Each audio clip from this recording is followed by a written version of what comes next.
Good day guys and welcome to another episode of Riding in Tandem. RID, Riding in Tandem, RID. With me, RM, at sa episode na to, 4x4 show and tell tayo. Marami tayong mga 4x4 na dala natin at may mga special guest tayo. Papakilala ko muna sa inyo. Let's go! What's up guys? I'm Wowie Go from C Magazine and this is my 1992 Suzuki Carry 4x4. Hello mga motorista! My name is Adrian at ang dala ko ngayon isang Isuzu MU-X 4x4. Grabe naman, ang gagwapo naman ng mga kasama ko ngayon. Mga modelo ba kayo? Modelo o motoring? Anyway, sige, i-discuss na natin. No? Unahin natin ngayon ang Suzuki Carry. O ano, agree kayo? Pogi, di ba? Pero simulan natin, no? Wowie, sa ano muna, sa usapang labas muna tayo ng carry mo. So, Sure. ano ba yung mga nagustuhan mo sa labas muna? Well, ako kasi for me, nung nagsimula ako maghanap ng 4x4, I wanted something na una sa lahat compact para madali siyang i-parking, madali siyang i-maneuver. And number two, I wanted something also na practical. So that's why I decided on getting a pickup. What better pickup to get na mini than the carry? Now the carry's been around since forever dito sa country natin, so I really got inspired into talagang seeing what I can do with it. So nung finally, nung nakapag-ipon-ipon na ako, bumili ako ng carry and I decided to talagang make it a usable 4x4. So nalagyan ko siya ng lifts, tapos naglagay din ako ng rack sa likod, sa taas, sorry, para you can haul a lot of things. And even the lights, I updated the lights para maganda din siya even at night. Pero ang nagustuhan ko dito yung color eh. Anong tawag dito sa color mo? Actually, Custom? it's a custom Yaba, color. custom color!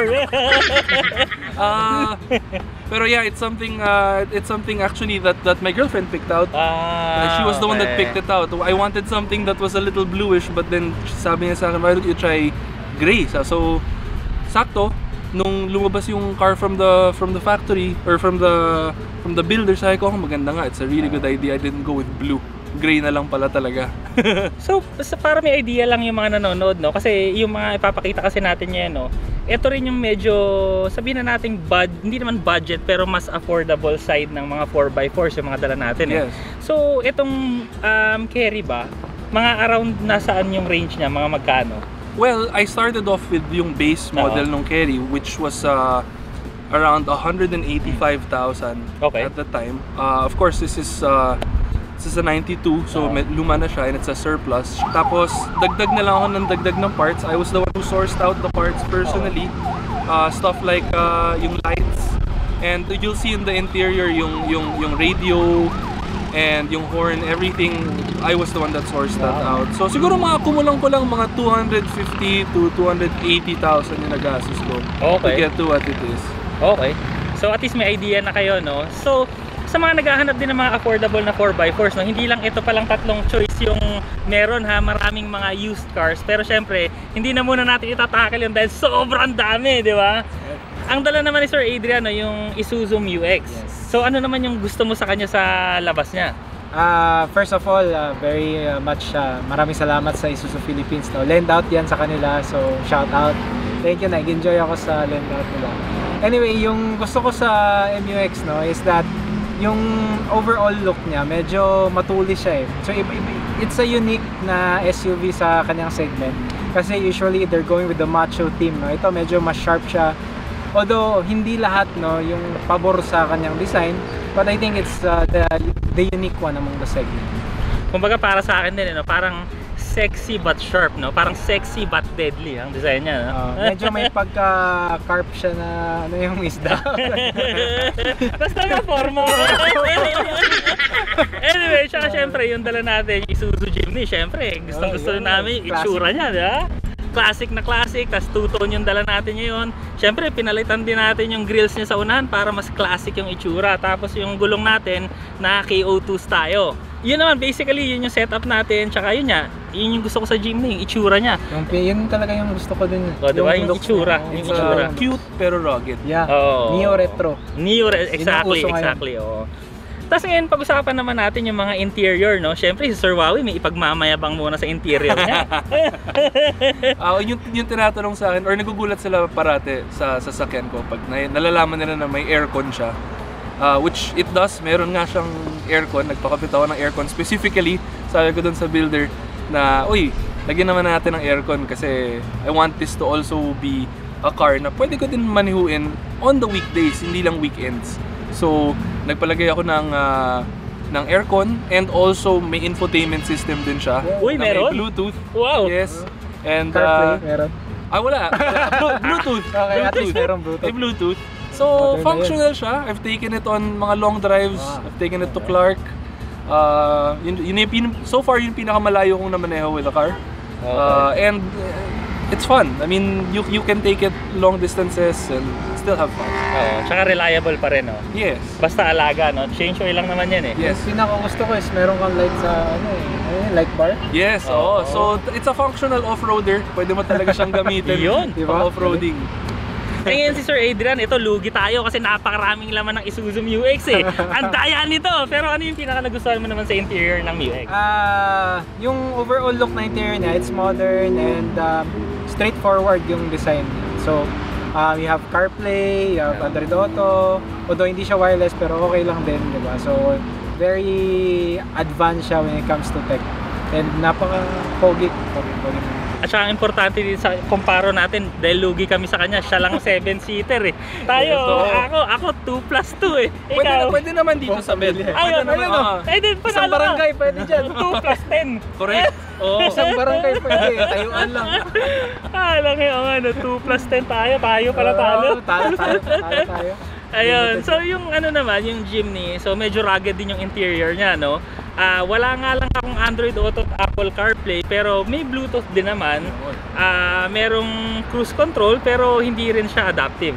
So, actually, okay naman siya, tapos 2+2 kasi ako, usually ako lang naman yung gumagamit eh, kaya okay lang sa akin yung 2+2, pero may bagong labas ngayon, yung Jimny 5-door, no? 5-door, correct. So ano na siya? Pang pamilya. 2+2 pa rin. Pero at least may pinto na sa likod. Diba? Rugged, cute, at practical. Yun. Diba? So ginamit mo na pala Sir Wowie sa malayuan, no? So Yes. kamusta naman ang anong mga speed na ginagamit mo sa expressway? Well, hindi siya matulid, Syempre, obviously. Yung stock pa rin, yung engine niya is still stock 660cc.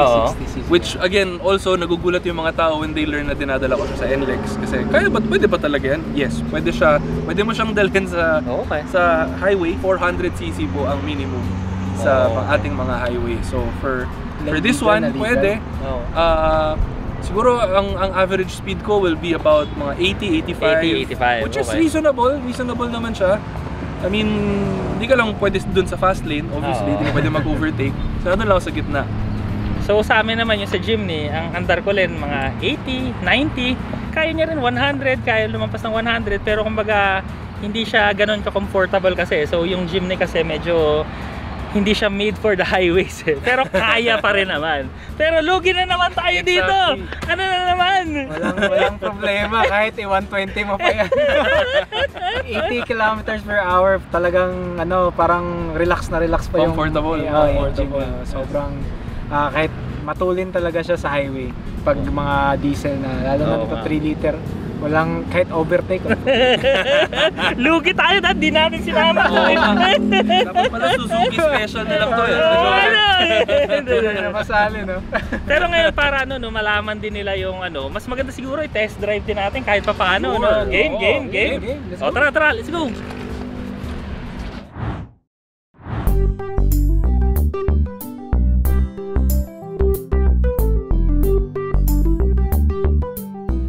So ayan, nakasakay na tayo ngayon sa Suzuki Carry ni Sir Wowie. In fairness, ang laki nating dalawa pero kasya tayo ha. Kasya naman. Ang headroom malaki pa ha. Correct. Ano yan? Oo, kumbaga talagang when dinesign nila tong mga K-vehicles na to, it's yung pinaka-optimal na efficient size, pero kasya ka pa rin. Diba? As a human being, kumbaga hindi naman Di naman to pang maliit lang na tao. Oo. At saka ang laki ng screen mo ah. Ang laki. Correct. Parang mga 9 inches? 8, 9? 7. 7? Yeah, 7 inches. Yeah. So, pwede ko din i-hook up yung telepono ko dyan. Okay. Oo, so if I need to take a call, pwede pa rin. Tapos naka-manual transmission tayo. Ano ba to? 5 speed? 4 4 speed? Oo, Okay. 4 speed. Pero, ano siya, meron siya ditong 4x4. So, meron siyang 2 low, tapos, 4 low, 4 high. Tapos yun, so functional talaga siya. Kasi, pwede din sana ako may mag-automatic, but wala na ako 4x4. But, kaya sabi ko dun sa builder, again, shout out, Mugen Trading Motorworks. Yun. Yun. Sabi ko sa kanila, gusto ko talaga ng 4x4. Sabi nila, 4x4, pwede natin gawing manual. So sabi ko, sige, manual na lang na 4x4.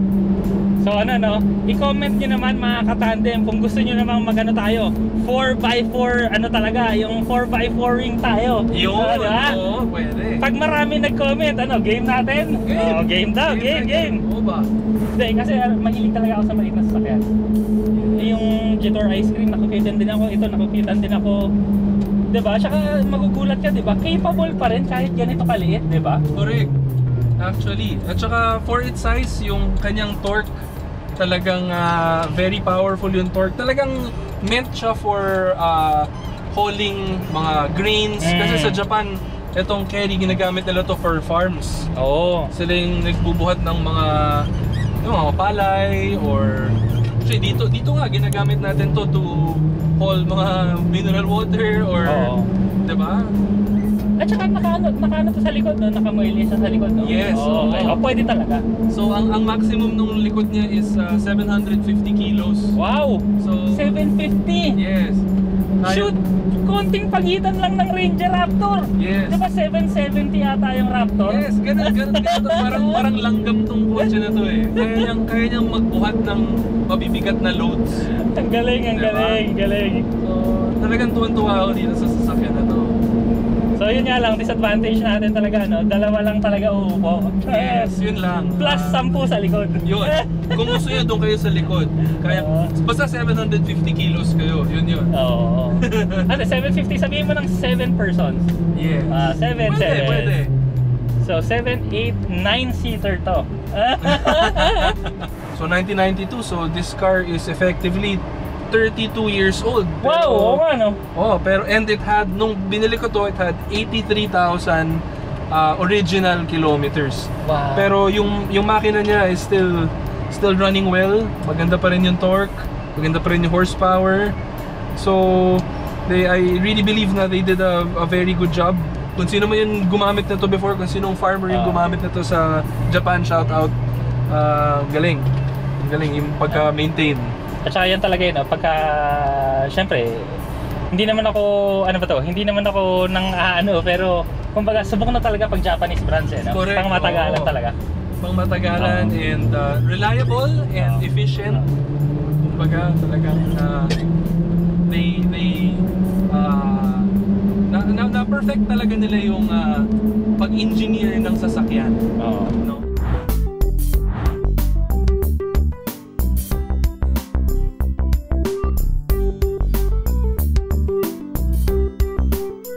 At kasama nga natin yung Sir Adrian, di tayo sa ride, sir.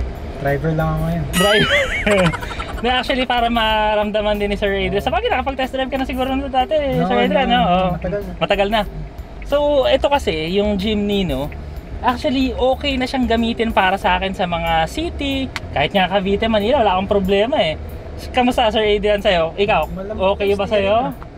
Maganda yung steering wheel. Oo. Maganda. Pero hindi lang siya ganun ka. Medyo kung gagalawin mo siya, parang straight pa din yung takbo niya. Pero magaan naman siya. Oo. So ang akin kasi, eto kasi, 'di ba? Una, pang-forma talaga 'to eh, no? Yes. Pang-forma car. Forma first bago Before everything else. Hindi, pero yung ano kasi niya, yung steering, yung suspension niya, actually hindi to kumbaga, hindi to best. Pero pwede na, magagamit mo na sa city, di ba? Okay nga eh. Espalto kasi. Espalto. Sarap din. So, yun ang ano dito. Pero, ay ang masasabi ko lang sa'yo, Sir Adrian, pag kunwari nagpunta ka sa mga mall, no? Or sa, kahit saan ka pumunta, siguradong merong titingin sa'yo. Yes. Yan yung may pagmamalaki ko sa gym eh. Neo retro. Ito yung mga uso ngayon eh. Yung mga circular headlight. Pang medyo may pagka, anong tawag nito? Mga Pajero nung unang panahon ng mga design. Mga Land Cruiser. Pero ikaw, Sir Adrian, sa yung kunwari, yung steering na yan, suspension na to, braking, yung power, okay lang ba sa yung gamitin to daily? Oo naman. Oo naman. Daily. Tas ganito lang yung Ito lang takbo. City City. driving walang problema. Magaan yung steering wheel. Malambot yung yung accelerator. Oo. Responsive naman yung brake. Di ba? It's still a modern car at the end of the day. Pero it's set up to go off-roading talaga. Yun talaga. Pero I don't think in off-road to ni Sir R. Ay, hindi. Bawal magasgas. Pampogi lang to. Pero ito kasi, di ba? Usable na lahat eh. Yes. Aircon, sobrang lakas. Radyo, okay. Maraming Okay na to. aircon. Okay na lahat. Wala nang mareklamo. Huwag mo lang yung sobrang long distance na biyahe. Yun lang talaga. Kaya, pero kumbaga kung may iba kang kotse, pwede mo namang gamitin yun.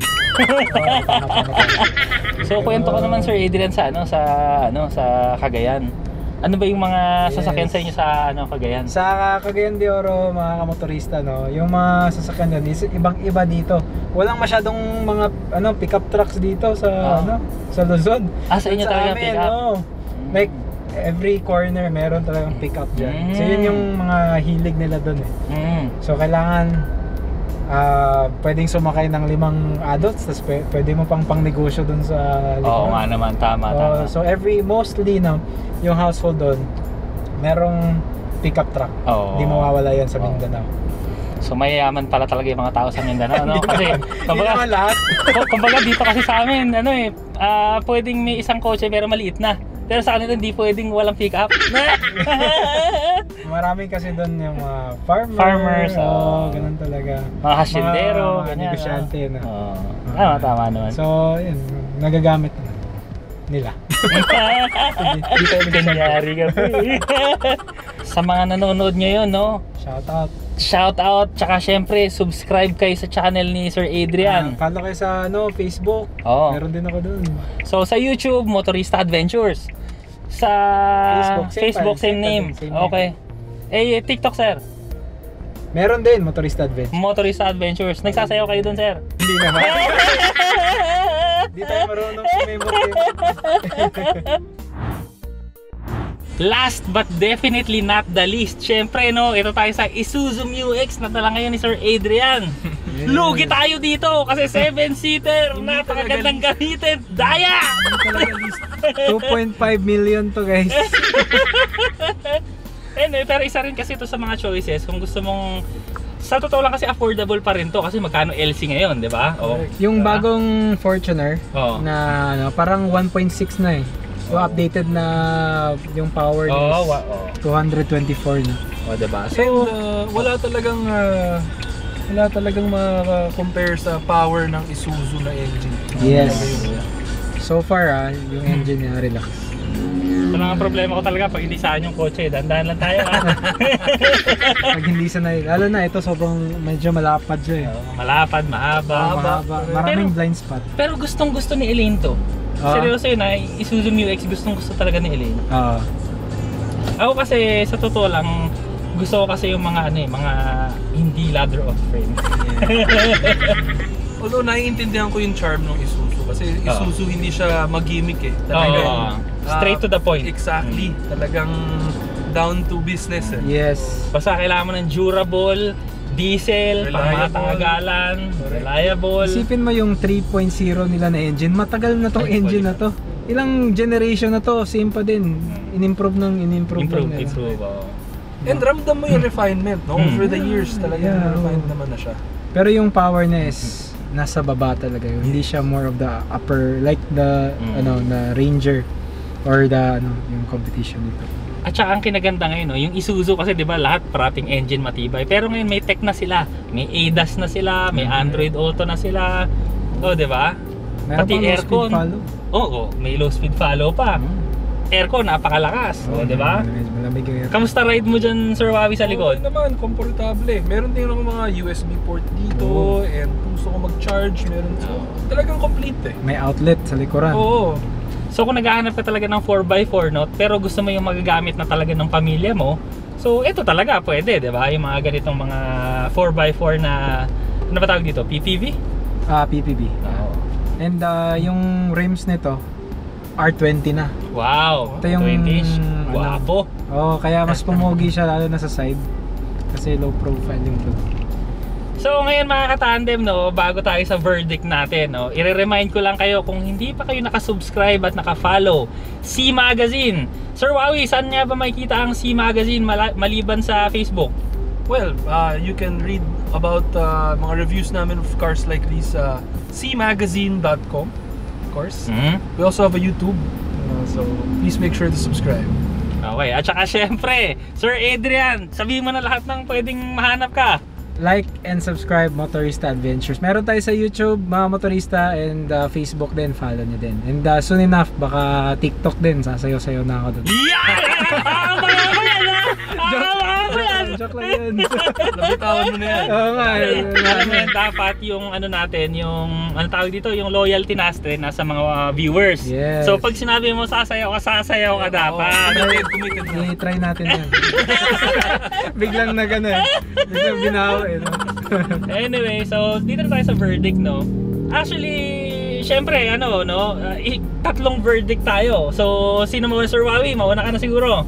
Verdict, well, obviously, if kung gusto natin ng everyday driver na reliable nga, pag-usapan natin, of course, itong Isuzu ang mananalo dyan. Pero syempre bias ako, so pipiliin ko pa rin yung carry ko. Pero it's more of a sentimental decision. Kasi syempre, it's something that I designed, I planned, so And you desired. correct, Diba? exactly. Yun yung gusto. Kumbaga doon tayo mag-ano kung ano yung gusto mo talaga. Yes. O, diba? Ikaw, Sir Adrian, ano mo ng verdict mo sa pinaggawa natin ngayong araw na to? Definitely mga kamotorista, no. You cannot compare these truck. You can compare them sa 4x4 silang apat, diba? Pero they're different talaga when it comes to ano, iba yung carry, iba yung purpose nun. Kasi meron din tayong Jimny, diba? So definitely different classes sila. Pero well, I can definitely say na kung ano yung napupusuan niyo, yung bibilhin niyo. Diba? So katulad ni Sir RM, diba? Gusto niya yung ano, Jimny, diba? Syempre, Isuzu MUX tayo kasi Isuzu eh, di ba? Maraming salamat, napalend out tayo, di ba? Shout out. Syempre, reliability, long-term use, Isuzu. Pero syempre, hindi rin ako papatalo. Syempre, dapat Jimny para gwapo. Suzuki! Hindi, pero yun nga tama naman sila na kung ano talaga yung pangangailangan mo, edi yun yung bilin mo. Kumbaga, kung gusto mo talaga ng laruan kagaya ni Sir Wawi na talaga naman pwede niyang kargahan, pwede niyang gamitin ng lagayan ng cargo, maporma, tsaka yung alam mo yun, yung taste niya, yung lahat ng tiny bits ng taste niya na ilalagay niya talaga. So yun nga, Suzuki Carry yung gamit niya. Tapos kagaya naman ako, kasi ako lang naman mag-isa yung gumagamit talaga. So kailangan ko lang yung pang-akin lang or minsan sumasama si Elaine. So tamang-tama na yung size ng Jimny na 3-door. Hindi ko na kailangan ng 5-door. Pero kung bibigyan ako ng Suzuki, well, thank you. Take note guys, take note kasi ano, silang dalawa, meron silang ibang kotse. So kung gusto mo isang sasakyan for all, MUX. 7-seater eh. Pamilya, di ba? Totoo naman talaga, nag-agree rin ako kay Sir Adrian na kung kailangan mo talaga ng pang-araw-araw, yung all-in-one car. So yan, ito naman talaga mananalo dito, yung MUX. Pero Suzuki Jimny pa rin ako. Suzuki. So maraming salamat mga ka-tandem. Sana nag-enjoy kayo sa video na to. At kung gusto nyo ng part 2 nito, no, ang gagawin naman natin, i-offroad talaga natin yung 4x4, no? Kung maraming magko-comment, gagawin namin yung part 2 na yan. So comment na kayo. Maraming salamat sa panonood. Sana nag-enjoy kayo sa video na to. Huwag niyong kalimutan, Motorista Adventures at C Magazine. Next video na! RIT, riding in tandem. RIT, riding in tandem. RIT, riding in tandem. Siksik na impormasyon mula kay RM at Elaine. RIT, riding in tandem. RIT, riding in tandem. RIT, riding in tandem. Siksik na impormasyon mula kay RM at Elaine. Suzuki, Jack, Maxus, Mazda, Ford Ranger, Raptor, Toyota at Honda, Wigo, Innova, Nissan, Terra, Isuzu, Mitsubishi at marami pang iba. Kung ang mga usapan tungkol sa sasakyan, ang riding in tandem ating maaasahan. Iba't ibang sasakyan kanilang nire-review, motor, kotse at van, magaganda at mga brand new. Maayos at mabusisi kung sila ay kumilatis sa looban o labas, hindi sila magmimintis. Inaabangan din namin ang segment na good and bad, kaya sa kanilang channel nag-aabang at nakababag. Maging sa salita, Pinoy na Pinoy kanilang dating, maayos bawat paliwanag, hindi ka mamamailing. Basta't usapang sasakyan, ito ang riding and tandem. Saludo kami sa inyo, Sir Aren at Ma'am Elaine. RIT, riding